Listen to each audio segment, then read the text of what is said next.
Il est 18 h ce lundi soir. Carlos vient chercher son fils Grégoire, 3 ans, à la maternelle. Mais l'enfant manque à l'appel.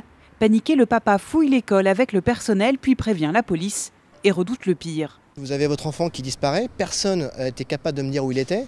J'aurais jamais imaginé qu'une nounou puisse se tromper comme ça et prendre un autre enfant à la place de celui qui doit prendre. C'est en effet la nounou qui s'est tout simplement trompée.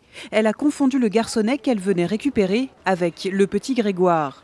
C'est la mère du deuxième enfant qui réalisera son erreur en rentrant chez elle et en découvrant un garçon qu'elle ne connaît pas dans son salon. La nourrice ne parle pas un mot de français et c'était son premier jour de garde.